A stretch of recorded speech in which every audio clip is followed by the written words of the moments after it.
તો અમદાવાદ ક્રાઇમ બ્રાન્ચની મોટી કાર્યવાહી ઓનલાઈન દેહ વિક્રય અને ડિજિટલ શોષણ વિરુદ્ધ ઝુંબેશ ઇન્સ્ટાગ્રામ ફેસબુક અને વેબસાઇટ સામે કાર્યવાહી કરાઈ ગેરકાયદેસર એસ્કોર્ટ સર્વિસ રેકેટ પર એફઆઈઆર કુલ 120 ડિજિટલ એકમો વિરુદ્ધ ગુના નોંધાયા છે। અમદાવાદ શહેર ક્રાઇમ બ્રાન્ચ દ્વારા સોશિયલ મીડિયાનું ડિજિટલ મોનિટરિંગ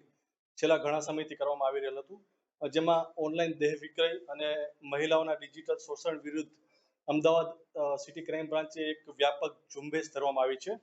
આમાં જે ગેરકાયદેસર એસ્કોટિક્સ જે રેકેટ્સ ચલાવતા હોય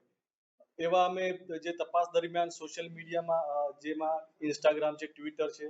તેમજ વેબસાઇટ છે, આવી રીતે 120 જેવા એકમોને આઈડેન્ટિફાઈ કર્યા છે અને તેમના વિરુદ્ધ ગુનો દાખલ કર્યો છે। આ જેટલા પણ ઇન્સ્ટાગ્રામ એકાઉન્ટ હતા, ટ્વિટર્સ હતા અથવા તો જે વેબસાઇટ હતી એના ઉપર ઘણા જ મહિલાઓના અશ્લીલ ફોટોઝ તેમજ વિડીયો મળેલા છે। તેમજ અત્યારની જે લેટેસ્ટ ટેકનોલોજી છે, એઆઈ ટેકનોલોજી, એના ઉપયોગથી પણ અશ્લીલ ફોટોઝ અને વિડીયોઝ બનાવી અને વેબસાઇટ ઉપર મૂકવામાં આવેલા છે। તેમજ ઘણી વેબસાઇટ ઉપર જે રીતે કે કલાકના રેટ છે, નાઇટના રેટ છે અને યુપીઆઈ આઈડી આપી અને લોકો સાથે નાણાકીય છેતરપિંડી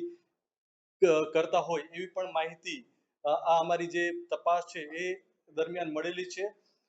અને એના આધારે ક્રાઇમ બ્રાન્ચમાં ટોટલ 120 ઓપરેટરો વિરુદ્ધ ગુનો